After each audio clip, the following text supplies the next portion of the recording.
And now, NBC 26 Sports with sports director Charlie Sokaitis. Welcome back to the show.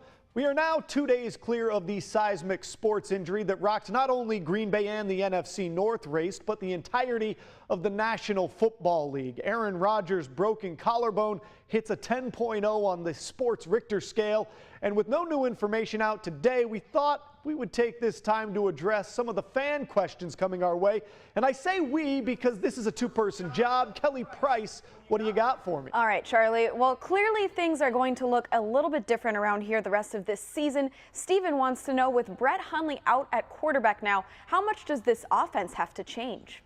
Well, it is going to be a change in some ways, not so much in others. I think we can all expect to see the run game is going to become far more important than it has been. So fantasy heads out there may want to grab Aaron Jones or Ty Montgomery, and probably in that order. As for Brett's particular skill set, the thing that no one does as well as Aaron Rodgers does is break out of the pocket and throw accurately on the run. In training camp, in the preseason, a lot of times Hundley would just throw those balls away. So we're going to see probably a bit less of that. If McCarthy and crew opt for more of a game manager style, you'll see checkdowns and attempts to get near third and short, control the clock a bit. But that deep throw down the sideline to Jordy Nelson on Sunday does make me think that they're going to take their shots when they can.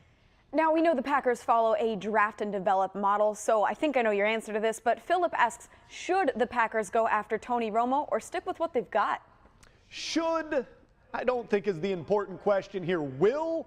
Well, I think we all know when we're playing this that coaches, they try to keep things close to the vest. Occasionally they can mislead or even flat out lie to the media, so it's possible that a veteran like Romo, and I highly doubt Kaepernick, gets a call. But I take McCarthy at his word here, and the addition of Gerard Evans to their practice squad today, a standout at Va-Tech, seems to offer credibility to that thought. From all indication, this staff believes in Brett Hundley, and while the fans at home may not be overwhelmed by the 3 picks and 1 touchdown against Minneapolis, remember, they see this guy every day. They see his habits, his classroom work, how he throws in practice. You don't get shots in this league just because it's your turn. The Packers feel Brett Hundley has earned this, so they're going to see where it goes, and I expect a better performance against the Saints' suspect defense and perhaps another step up after the bye week when Hundley has really gotten a lot of work as a one with the ones. Mike McCarthy and company have certainly made it clear that Hundley is their guy, but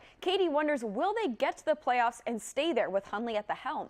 Well, Kelly, I consulted my magic 8-ball here, and the response says, hazy, ask again later, which kind of mirrors my own thoughts on this. I think the Packers are going to look better this coming Sunday than they did this past Sunday, and I think they can win some games. If this was a stronger division, I might say no outright, but I don't trust the Vikings. I don't trust the Lions. I don't trust the Bears. This division is up for grabs still.